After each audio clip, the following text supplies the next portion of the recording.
ನಮಸ್ಕಾರ ವೀಕ್ಷಕರೇ, ಪ್ರಿಯಾ ಸಜ್ಜಿ ಚಾನಲ್ಗೆ ಸ್ವಾಗತ.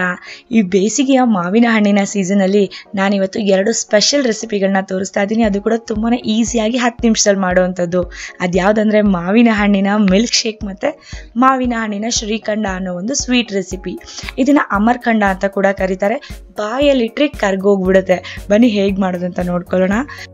ಇದನ್ನು ಮಾಡೋದಕ್ಕೆ ಒಂದು ಅಗಲವಾಗಿರೋ ಒಂದು ಬೌಲ್ನ ತೊಗೊಳ್ಳೋಣ.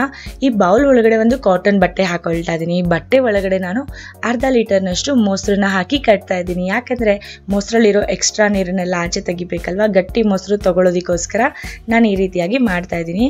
ಅರ್ಧ ಲೀಟರ್ನಷ್ಟು ಮೊಸರು ಹಾಕೊಂಡ್ಮೇಲೆ ಬಟ್ಟೆಯ 4 ತುದಿಗಳಿಂದ ನಾವು ಹಿಡ್ಕೊಂಡ್ಬಿಟ್ಟು ಇದನ್ನು ಒಂದು ಗಂಟು ಹಾಕ್ಕೊಳ್ಬೇಕಾಗುತ್ತೆ. ನೋಡಿ, ಈ ಥರ ಒಂದು ಗಂಟು ಹಾಕೊಂಡ್ಬಿಡಿ. ಅದಾದಮೇಲೆ ಕೈನಿಂದನೇ ಸ್ಕ್ವೀಸ್ ಮಾಡಿಬಿಟ್ಟು ಎಷ್ಟು ಬರುತ್ತೋ ಅಷ್ಟು ನೀರನ್ನು ನೀವು ತೆಗಿಬೋದು. ಅದಾದಮೇಲೆ ನಿಮಗೆ ಕಷ್ಟ ಅನಿಸಿದ್ರೆ ನೀವು ಇದನ್ನು ಒಂದು ಹ್ಯಾಂಡಲ್ಗೋ ಚಿಲ್ಕಕ್ಕೋ ಒಂದು 2 ಗಂಟೆಗಳ ಕಾಲ ನೀವು ಹ್ಯಾಂಗ್ ಮಾಡಿಬಿಡಿ. ಇದರಿಂದ ಏನಾಗುತ್ತೆ, ಸ್ವಲ್ಪ ಬಿಡದೆ ಪ್ರತಿಯೊಂದು ಹನಿ ನೀರು ಕೂಡ ಒಂದು ಬೌಲ್ನಲ್ಲಿ ಬೀಳ್ತಾ ಹೋಗುತ್ತೆ. ಆಗ ನಿಮಗೆ ಪೂರ್ತಿ ಆದಂಥ ಗಟ್ಟಿ ಮೊಸರು ಸಿಕ್ಬಿಡುತ್ತೆ. 2 ಗಂಟೆಗಳ ಕಾಲ ನೀವು ಕಟ್ಟಿಬಿಟ್ಬಿಟ್ರೆ ಸಾಕು. ನೋಡಿ, ಎಷ್ಟು ಗಟ್ಟಿಯಾದಂಥ ಮೊಸರು ನಮಗೀಗ ಸಿಕ್ಕಿದೆ. 2 ಗಂಟೆಗಳ ಕಾಲ ಆದಮೇಲೆ ಇಷ್ಟು ನೀರು ನಮಗೆ ಒಂದು ಬೌಲ್ನಲ್ಲಿ ಸಿಕ್ಕಿದೆ. ಈ ನೀರಿನ ನಮಗೇನು ಅವಶ್ಯಕತೆ ಇಲ್ಲ. ಗಟ್ಟಿಯಾಗಿರೋಂಥ ಈ ಮೊಸರನ್ನ ನಾವು ಸಪ್ರೇಟಾಗಿ ಇನ್ನೊಂದು ಬೌಲ್ಗೆ ಹಾಕೊಂಡ್ಬಿಡೋಣ. ಈಗ ಒಂದು ಮಿಕ್ಸರ್ ಜಾರ್ ತೊಗೊಳ್ತಾ ಇದ್ದೀನಿ. ಈ ಮಿಕ್ಸರ್ ಜಾರ್ನಲ್ಲಿ ಒಂದು ದೊಡ್ಡ ಮಾವಿನ ಹಣ್ಣಿನ ನಾನು ಪಲ್ಪ್ನ ತೊಗೊಳ್ತಿದ್ದೀನಿ. ನೀವು ಚಿಕ್ಕ ಸೈಜ್ ಇದ್ದರೆ 2 ಮಾವಿನ ಹಣ್ಣು ತೊಗೊಳ್ಳಿ. ನಾನು ಬಾದಾಮಿ ಮಾವಿನ ಹಣ್ಣು ತೊಗೊಂಡಿದ್ದೀನಿ. ಇದನ್ನು ಪೂರ್ತಿಯಾಗಿ ನಾನೀಗ ಪ್ಯೂರಿ ಮಾಡ್ಕೊಳ್ತಾ ಇದ್ದೀನಿ. ನೋಡಿ, ಮಾವಿನ ಹಣ್ಣಿನ ಪ್ಯೂರಿ ಕೂಡ ರೆಡಿಯಾಗಿದೆ. ಇದನ್ನು ನಾನೀಗ ಆ ಮೊಸರಿನ ಬೌಲ್ಗೆ ನಾನು ಟ್ರಾನ್ಸ್ಫರ್ ಮಾಡ್ಕೊಳ್ತಾ ಇದ್ದೀನಿ. ಪೂರ್ತಿ ಪ್ಯೂರಿ ಹಾಕೊಂಬಿಡಿ. ಈಗ ಇದನ್ನು ನಿಧಾನವಾಗಿ ನಾವು ಮಿಕ್ಸ್ ಮಾಡ್ಕೊಳ್ತಾ ಹೋಗಬೇಕಾಗುತ್ತೆ. ವಿಸ್ಕ್ನ ಸಹಾಯದಿಂದ ಅಥವಾ ಒಂದು ಸ್ಪೂನ್ನ ಸಹಾಯದಿಂದ ನಿಧಾನವಾಗಿ ಚೆನ್ನಾಗಿ ಮಿಕ್ಸ್ ಮಾಡ್ಕೊಳ್ತಾ ಹೋಗಿ. ಮಿಕ್ಸ್ ಮಾಡ್ಕೊಂಡ್ಮೇಲೆ ನಾವು ಇದಕ್ಕೆ ಸಕ್ಕರೆ ಪುಡಿಯನ್ನು ಕೂಡ ಸೇರಿಸ್ಕೊಳ್ತೀವಿ. ಒಂದು 3 ರಿಂದ 4 ಟೇಬಲ್ ಸ್ಪೂನ್ ಅಷ್ಟು ಸಕ್ಕರೆ ಪುಡಿ ಹಾಕಿದರೆ ಸಾಕು, ಜಾಸ್ತಿ ಬೇಡ. ನೀವು ಕೂಡ ರುಚಿಗೆ ತಕ್ಕ ಹಾಗೆ ಹೆಚ್ಚು ಅಥವಾ ಕಡಿಮೆ ಸಕ್ಕರೆ ಪುಡಿಯನ್ನು ನೀವು ಹಾಕ್ಕೊಳ್ಬೋದು. ನಾನು ಮೊದಲಿಗೆ ಸ್ವಲ್ಪ ಹಾಕ್ಕೊಂಡು ಮೊದಲಿಗೆ ಚೆನ್ನಾಗಿ ಮಿಕ್ಸ್ ಮಾಡ್ಕೊಳ್ತೀನಿ. ಅದಾದಮೇಲೆ ಟೇಸ್ಟ್ ನೋಡಿಬಿಟ್ಟು ಇನ್ನೂ ಬೇಕನ್ಸಿದ್ರೆ ಮಾತ್ರ ಮತ್ತೆ ಹಾಕ್ಕೊಳ್ತೀನಿ.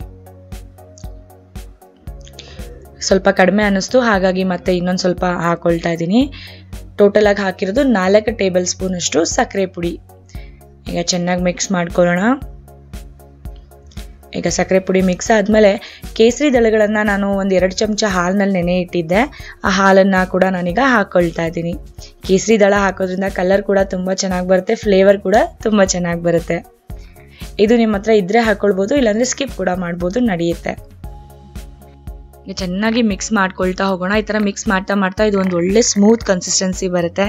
ಈಗ ಇದೇ ಟೈಮ್ನಲ್ಲಿ ನಾನೊಂದು ಅರ್ಧ ಚಮಚ ಏಲಕ್ಕಿ ಪುಡಿ ಕೂಡ ಹಾಕ್ಕೊಳ್ತಾ ಇದ್ದೀನಿ. ಅದನ್ನು ಕೂಡ ಚೆನ್ನಾಗಿ ಮಿಕ್ಸ್ ಮಾಡ್ಕೊಳ್ತಾ ಹೋಗೋಣ. ಕೊನೆಯಲ್ಲಿ ದ್ರಾಕ್ಷಿ ಮತ್ತು ಗೋಡಂಬಿಯನ್ನು ತುಪ್ಪದಲ್ಲಿ ಹುರಿದ್ಬಿಟ್ಟು ಸ್ವಲ್ಪ ಹಾಕ್ಕೊಳ್ಳಿ. ಒಂದು 2 ಚಮಚದಷ್ಟು. ರುಚಿ ಅಂತೂ ತುಂಬಾ ಚೆನ್ನಾಗಿರುತ್ತೆ. ಇದನ್ನು ನೀವು ಬೇಕಿದ್ರೆ ಹಾಕ್ಕೊಳ್ಬೋದು, ಇಲ್ಲಾಂದರೆ ಸ್ಕಿಪ್ ಕೂಡ ಮಾಡ್ಕೊಳ್ಬೋದು. ನಾನು ತುಪ್ಪದಲ್ಲಿ ಒಳ್ಳೆ ಗೋಲ್ಡನ್ ಕಲರ್ ಬರೋ ತನಕ ಹುರಿದ್ಬಿಟ್ಟು ಹಾಕ್ಕೊಂಡಿದ್ದೀನಿ ದ್ರಾಕ್ಷಿ ಮತ್ತು ಗೋಡಂಬಿಯನ್ನು. ನೀವು ಬೇಕಿದ್ರೆ ಬಾದಾಮಿಯನ್ನು ಕೂಡ ಸೇರಿಸ್ಕೊಳ್ಬೋದು. ಈಗ ಎಲ್ಲವನ್ನು ಚೆನ್ನಾಗಿ ಮಿಕ್ಸ್ ಮಾಡಿದ್ಮೇಲೆ ಮಾವಿನ ಹಣ್ಣಿನ ಶ್ರೀಖಂಡ ತಯಾರಾಗಿದೆ. ನೀವು ಇದನ್ನು ಇನ್ನೊಂದು ಬೌಲ್ಗೆ ಸರ್ವ್ ಮಾಡ್ಕೊಳ್ಳಿ. ಮೇಲ್ಗಡೆ ಕೇಸರಿ ದಳ ಮತ್ತು ತುಪ್ಪದಲ್ಲಿ ಹುರಿದಿರುವಂಥ ದ್ರಾಕ್ಷಿ ಗೋಡಂಬಿಯನ್ನೆಲ್ಲ ಇಟ್ಬಿಟ್ಟು ನೀವು ಗಾರ್ನಿಷ್ ಮಾಡ್ಕೊಳ್ಬೋದು. ಸರ್ವ್ ಮಾಡುವಾಗ ಕೂಡ ನೀವು ಹಾಗೇ ಸರ್ವ್ ಮಾಡ್ಕೊಳ್ಬೋದು. ನೋಡಿದ್ರಲ್ಲ ಎಷ್ಟು ಈಸಿಯಾಗಿ ಎಷ್ಟು ರುಚಿಯಾದಂಥ ಒಂದು ಸ್ವೀಟ್ನ ತಯಾರಿಸ್ಬೋದು ಅಂತ. ಇದಂತೂ ಬಾಯಲ್ಲಿಟ್ಟರೆ ಕರ್ಗೋಗ್ಬಿಡುತ್ತೆ. ನಿಮ್ಗೆಲ್ಲರಿಗೂ ಇಷ್ಟ ಆಗಿದೆ ಅಂತ ಅಂದ್ಕೊಳ್ತೀನಿ. ಇವತ್ತಿನ 2ನೇ ರೆಸಿಪಿ ಯಾವುದಂದರೆ ಮಾವಿನ ಹಣ್ಣಿನ ಮಿಲ್ಕ್ ಶೇಕ್. ಮಾವಿನ ಹಣ್ಣಿನ ಸೀಸನಲ್ಲಿ ಒಂದ್ಸಲನಾದರೂ ಈ ಥರ ಮಿಲ್ಕ್ ಶೇಕ್ನ ನೀವು ಮನೇಲಿ ಮಾಡ್ಕೊಳ್ಳೇಬೇಕು. ನೀವು ಇದನ್ನು ಜ್ಯೂಸ್ ಅಂಗಡಿಗಳಲ್ಲಿ ಮತ್ತು ರೆಸ್ಟೋರೆಂಟ್ಗಳಲ್ಲಿ ಕುಡ್ದಿರ್ತೀರಾ. ಬಹಳ ತಿಕ್ಕಾಗಿ ಬಹಳ ರುಚಿಯಾಗಿ ರಿಚ್ ಆಗಿರುತ್ತೆ. ಅದೇ ಥರ ಮಿಲ್ಕ್ ಶೇಕ್ನ ಇವತ್ತು ಮಾಡ್ಕೊಳ್ಳೋಣ. ಮೊದಲು ಒಂದು ಮಿಕ್ಸರ್ ಜಾರ್ ತೊಗೊಳ್ಬೇಕು. ಇದಕ್ಕೆ 4 ಮಾವಿನ ಹಣ್ಣಿನ ಎಲ್ಲ ರಸವನ್ನು ತೆಗೆದು ನಾನು ಹಾಕ್ಕೊಳ್ತಿದ್ದೀನಿ. ಅಂದರೆ ಮ್ಯಾಂಗೋ ಪಲ್ಪ್ನ ತೆಗೆದು ನಾನು ಹಾಕ್ಕೊಳ್ತಿದ್ದೀನಿ. 4 ಮಾವಿನ ಹಣ್ಣು ತೊಗೊಂಡಿದ್ದೆ ನಾನು. ಪೂರ್ತಿ 4 ಮಾವಿನ ಹಣ್ಣಿನ ರಸವನ್ನು ಹಾಕ್ಕೊಳ್ಳೋಣ. ಅದಾದಮೇಲೆ 1 ಕಪ್ನಷ್ಟು ಕಾಯಿಸಿ ಪೂರ್ತಿಯಾಗಿ ಆರಿಸಿರೋಂಥ ಹಾಲನ್ನು ಹಾಕ್ಕೊಳ್ತಾ ಇದ್ದೀನಿ. 1 ಕಪ್ಪಷ್ಟು ಹಾಲು ಸಾಕಾಗುತ್ತೆ. ನಿಮಗೆ ಮಿಲ್ಕ್ ಶೇಕ್ ಸ್ವಲ್ಪ ತಿಕ್ಕಾಗಿ ಕ್ರೀಮಿಯಾಗಿ ರೆಸ್ಟೋರೆಂಟ್ ಥರನೇ ಬೇಕಂದರೆ ಒಂದು 2-3 ಚಮಚದಷ್ಟು ಫ್ರೆಶ್ ಕ್ರೀಮ್ ಹಾಕ್ಕೊಳ್ಳಿ. ಇದು ಆಪ್ಷನಲ್. ಇದನ್ನು ಬೇಕಾದರೆ ನೀವು ಸ್ಕಿಪ್ ಕೂಡ ಮಾಡ್ಕೊಳ್ಬೋದು. ಮತ್ತು ಸಿಹಿಗೆ ತಕ್ಕ ಹಾಗೆ ರುಚಿಗೆ ತಕ್ಕ ಹಾಗೆ ಸಕ್ಕರೆ ಹಾಕ್ಕೊಳ್ಳಿ. ನಾನು 4 ಗ್ಲಾಸ್ ಮಿಲ್ಕ್ ಶೇಕ್ ಮಾಡ್ತಿರೋದ್ರಿಂದ 4 ಚಮಚ ಸಕ್ಕರೆ ಹಾಕಿದ್ದೀನಿ. ಜಾಸ್ತಿ ಬೇಕಂದರೆ ಜಾಸ್ತಿ ಕೂಡ ಹಾಕೋಬೋದು. ಅರ್ಧ ಚಮಚ ಏಲಕ್ಕಿ ಪುಡಿ ಹಾಕಿದ್ದೀನಿ. ಅದಾದಮೇಲೆ 1 ಸ್ಕೂಪ್ನಷ್ಟು ನಾನು ಐಸ್ ಕ್ರೀಮ್ ಹಾಕ್ಕೊಳ್ತಿದ್ದೀನಿ. ನೀವು ವೆನಿಲಾ ಐಸ್ ಕ್ರೀಮ್ ಅಥವಾ ಮ್ಯಾಂಗೋ ಐಸ್ ಕ್ರೀಮ್ ಯಾವುದಿದೆ ಮನೇಲಿ ಅದನ್ನು ಹಾಕ್ಕೊಳ್ಳಿ, ಚೆನ್ನಾಗಿರುತ್ತೆ. ಐಸ್ ಕ್ರೀಮ್ ಇಲ್ಲ ಅಂದರೂ ಕೂಡ ನೀವು ಮಾಡ್ಕೊಳ್ಬೋದು. ನೋಡಿ ಎಷ್ಟು ತಿಕ್ಕಾಗಿ, ಎಷ್ಟು ಕ್ರೀಮಿಯಾಗಿ, ರಿಚ್ ಆಗಿ ಮ್ಯಾಂಗೋ ಮಿಲ್ಕ್ ಶೇಕ್ ರೆಡಿ ಆಗಿದೆ ಅಂತ. ಇದು ಬಹಳ ರುಚಿಯಾಗಿರುತ್ತೆ. ನಿಮಗೆ ರೆಸ್ಟೋರೆಂಟ್ಗಳಲ್ಲಿ ಮತ್ತು ಜ್ಯೂಸ್ ಅಂಗಡಿಗಳಲ್ಲಿ ಕುಡಿತಿರಲ್ಲ ಅದಕ್ಕಿಂತಲೂ ತಿಕ್ಕಾಗಿ ಬರುತ್ತೆ. ಇದು ತುಂಬಾ ರುಚಿಯಾಗಿರುತ್ತೆ. ಚಿಕ್ಕ ಮಕ್ಕಳಿಂದ ಹಿಡಿದು ದೊಡ್ಡವ್ರವರೆಗೂ ಎಲ್ಲರಿಗೂ ಕೂಡ ತುಂಬಾ ಇಷ್ಟ ಆಗುತ್ತೆ. ಈ ಮಿಲ್ಕ್ ಶೇಕ್ನ ಮಾಡಿದ್ಮೇಲೆ ಒಂದು ಗ್ಲಾಸಿಗೆ ಹಾಕಿಬಿಟ್ಟು ಮೇಲೆ ಸಣ್ಣದಾಗಿ ಕಟ್ ಮಾಡಿರೋಂಥ ಗೋಡಂಬಿ, ಬಾದಾಮಿ, ಪಿಸ್ತಾನ ಹಾಕಿ ಗಾರ್ನಿಷ್ ಮಾಡ್ಕೊಳ್ಳಿ. ಜೊತೆಗೆ ಮಾವಿನ ಹಣ್ಣಿನ ಪಲ್ಪ್ನ ಕೂಡ ಈ ರೀತಿಯಾಗಿ ಕಟ್ ಮಾಡಿ ಮಧ್ಯ ಹಾಕ್ಕೊಳ್ಳಿ. ನೋಡೋದಕ್ಕೆ 100% ರೆಸ್ಟೋರೆಂಟ್ನ ಲುಕ್ಕೆ ಬರುತ್ತೆ. ರುಚಿ ಅಂತೂ ಕೇಳಲೇಬೇಡಿ, ತುಂಬಾ ಅದ್ಭುತವಾಗಿರುತ್ತೆ. ನೀವು ಕೂಡ ಒಂದ್ಸಲನಾದರೂ ಈ ಮಾವಿನ ಹಣ್ಣಿನ ಸೀಸನಲ್ಲಿ ಈ ಮಿಲ್ಕ್ ಶೇಕ್ನ ಮಾಡ್ಕೊಳ್ಳೇಬೇಕು.